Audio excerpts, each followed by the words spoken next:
So it's really a very large, it's the largest fundraise Ooyala has had in its history. This is a $35 million round led by Telstra Ventures out of Australia, with all of our existing investors also obviously participating in the round.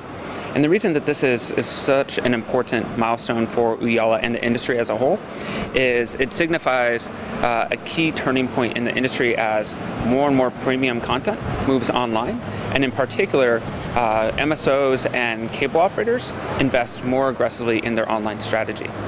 What we're seeing is Telstra and the Australian market actually is operating further ahead of a lot of the other markets, largely because 23% of households in Australia pay for content, and that presents a significant upside for even the largest media companies and distributors to innovate more aggressively with their video strategy.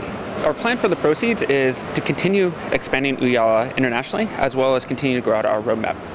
We've already had phenomenal success internationally, everywhere from Japan and Korea, as well as in many parts of Europe. But we're going to continue to invest to expand more in Australia, Latin America, as well as also continue to grow out our product roadmap such that we can meet more of the evolving needs of the large service operators and broadcasters. A lot of the industry for the last 5, 6, even 7 years has talked about effectively killing TV, and we're trying to help create a new concept here in that we're really not trying to kill TV. TV isn't dead, it's simply changing screens. And what we're seeing is while online video is growing, it's predominantly fueled by the growth of premium content moving online, not necessarily UGC, which has been the classic assumption in online video.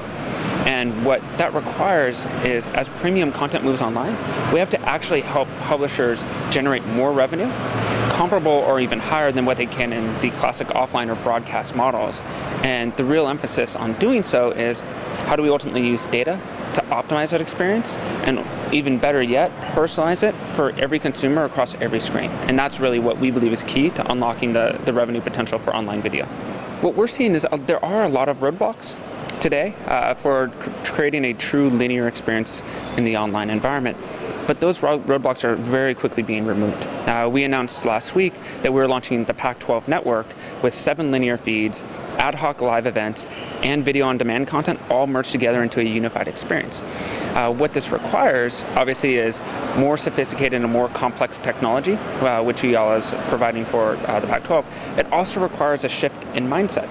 A lot of content creators now are starting to think about video production and creating high-quality video content and then distributing to all screens, as opposed to simply trying to repurpose that experience in an online environment.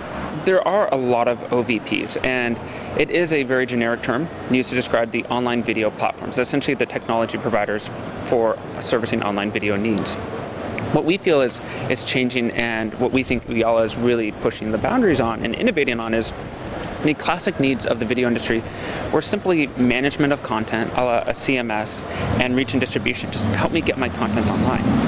But now, as online video moves to 10% or more of all video consumption worldwide, there's a huge amount of pressure to actually make it more monetizable.